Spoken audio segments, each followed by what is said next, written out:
बहुत धन्यवाद करती हूँ।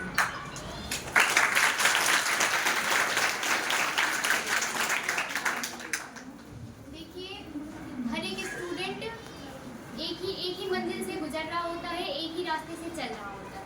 तो बात तो यही होती है कि रास्ता एक होता है, चलना आपको है, अध्यापक बनाएंगे, आपको चलना है, ईमानदारी दिखाना है। केवल स्कूल में नहीं ईमानदारी दिखाना है कि आप केवल स्कूल में आप ही पढ़ रहे हैं। अगर आप सेल्फ स्टडी उतनी अच्छी कर रहे हैं तभी हमें लगता है ये पॉसिबल हो पाएगा। और मुझसे जितना हो सकता था मैंने किया था। अब मेरे मैथ में कहाँ कटे वो मुझे नहीं पता, लेकिन मैंने पूरा करके आया था। और वो तो नहीं पता, लेकिन इतना कहना चाहूँगी कि डर मुझे भी लगता था फासला देखकर, डर मुझे भी लगता था फासला देखकर, पर मैं चलती गई रास्ता देखकर।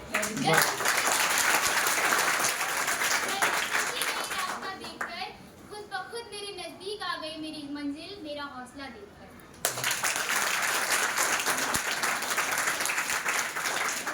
देखिए, और चाहे मार्क्स अच्छे हो या बुरे, गुलाम अशरफ सर ने हर एक मोड़ पे हमें उत्साहित किया और चलने के लिए प्रेरित किया। उनके इसी हौसले ने हमें भी हौसला प्रदान किया। तो मैं सबसे ज़्यादा धन्यवाद गुलाम अशरफ सर को करना चाहूँगी मैथ के लिए। उन्होंने हमेशा मेरी हेल्प की, चाहे कहीं भी कमी है, सारे टीचरों ने करी, बट गुलाम अशरफ सर से मुझे लगता है कहीं जो बॉन्डिंग है वो ज़्यादातर मेरी गुलाम अशरफ सर से बन पाई है। तो मैं उनको बहुत बहुत धन्यवाद करती हूँ।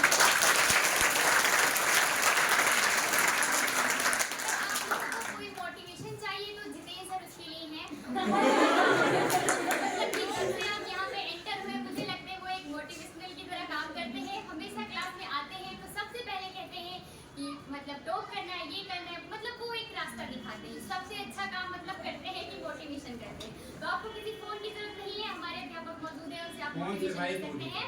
और मेन बात ये है कि सेल्फ स्टडी। और गुलाम अशरफ सर जब से हम 10th क्लास में है, एक बात बोलते गए हैं कि revision is the best part for your success. अगर आप रिवीजन नहीं करते तो जितना भी पढ़ ले, अगर उस एग्जाम में 3 घंटे 15 मिनट बैठ के अगर आप अपना नहीं दे पा रहे हैं तो कोई फायदा नहीं वो 1 साल का। इसलिए मैंने 1 घंटे तो मुझे लगता है रात में मैं मतलब खुद को प्रिपेयर करती कि वहां जाकर मुझे कांपना नहीं, जो आता है अपना पूरा 100% दो, जो आता नहीं आता उसको अपना दिमाग लगाओ। तुम इतना मतलब टीचरों ने आपको पढ़ाया कि आप उतने कैपेबल हो चुके हो कि आप जाके वहाँ अपनी मेहनत से कुछ भी लिख सकते हो। अगर आप अपने ऊपर विश्वास रखते हो तो कुछ भी हो सकता है। तो कहते हैं ना कि वो दिन वो नज़ारा भी आएगा, वो दिन वो नज़ारा भी आएगा, समंदर है अगर तो किनारा भी आएगा। जिंदगी की परेशानियों से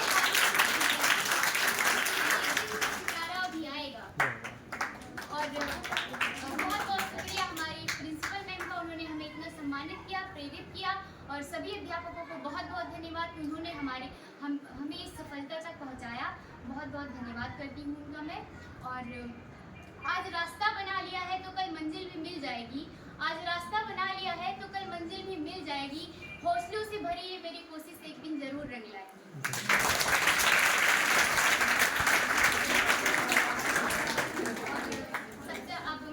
स्टूडेंट से तैयार करते हैं तो जो अब हमारे मतलब अभी जो हाई स्कूल में है उनको मैं यही कहना चाहूँगी कि revise is the best part for your success. जितना रिवाइज करेंगे, मुझे लगता है कि जब मैं मतलब जितना भी पढ़ी थी मैं भूल जा रही थी। रिवाइज करना बहुत अच्छी बात होती है, जितना ज़्यादा कम पढ़े बट रिवाइज करके पढ़े कि जितना तैयार है उसको आप कॉन्फिडेंस के साथ वहाँ जाके लिख सके।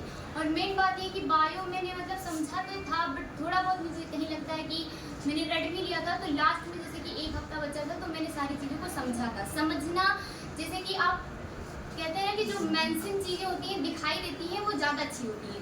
तो आप जितना अपने दिमाग में मतलब पढ़ना ही, मुँह से बोलना ही बहुत बड़ी बात है, तो दिमाग में चलाना पड़ता है कि हाँ ऐसे ही मतलब हार्ट में कुछ जाता है। जैसे हार्ट के बारे में पढ़ रहे हैं तो उसको सोचना पड़ता है, दिमाग में ऐसे बिठा लो हाँ यहाँ जा रहे हैं फिर वहाँ जा रहे हैं, तो आप बना सकते हैं। इसलिए बनाने की कैपेबिलिटी रखिए अपने अंदर। और एक बात ये भी है कि जो मुझे आता था शायद मेरा भी 1-2 गलत हो गया आते हुए भी, क्योंकि कहते हैं ना प्रेशर एक बहुत खराब चीज़ होती है, प्रेशर से इंसान कुछ भी कर सकता है। इसलिए मुझे लगता है प्रेशर की वजह से शायद थोड़ा और डाउन ले गया है मेरा। और कोई बात नहीं, आप लोग आगे हैं, आप लोग मतलब। और मैं ये कहना चाहूँगी मुझसे कई ज़्यादा बेहतर बातें और अच्छी बातें हमारे अध्यापक हमें बताएंगे, खासकर गुलाम अशरफ सर और जितेंद्र सर और मिराज सर। आप लोग इनसे सुनिए, हम तो एक छोटी सी मिसाल है जो यहाँ पे आज खड़ी है और इतना सम्मानित की गई है। मैं समझती हूँ कि हम कहते हैं कि कभी भी इतना महान मत बनिए, सरल रहकर जिए। मतलब सहज जिंदगी सबसे अच्छी होती है, सरल रहिए, कभी भी महान मत बनिए। आपसे बहुत बड़े बड़े लोग आज हैं, बहुत बड़े बहुत महान है। आप अपने आप को कभी महान मत समझिए। अगर आप अपने आप को महान समझ रहे तो वही सबसे बड़ी गलती करें, क्योंकि आप उससे आगे कभी नहीं बढ़ेंगे अगर महान समझेंगे। सबसे बड़ी बात है अपने अध्यापकों का सबसे बड़ा रिस्पेक्ट करिए। आपने बहुत बड़ी बात नहीं कर ली ये सब करिए, मगर हाँ ठीक है, उन्होंने आपको सम्मान दिया तो उसकी रिस्पेक्ट करिए और कभी भी अपने आप को महान मत समझिए। जो सहज जीवन जीता है, मेरे ख्याल से सबसे अच्छी ज़िंदगी वही होती है जो सहजता के साथ अपना जीवन व्यतीत कर ले। मैं यही चाहती हूँ, मेरी सफलता तो हाँ ठीक है जो भी है, बट मैं यही चाहती हूँ कि मैं सहजता के साथ अपना जीवन व्यतीत करूँ, कभी भी किसी से लड़ाई ना करूँ और सबको अपना मतलब साथी बना के चलूँ। मेरी कोशिश तो यही रहती है, और बाकी तो मुझे नहीं पता है। बाकी मैं आप लोगों को यही बताना चाहूँगी कि हमारे अध्यापक बहुत अच्छे हैं, उनसे प्रेरणा लीजिए और आगे बढ़िए और करते रहिए।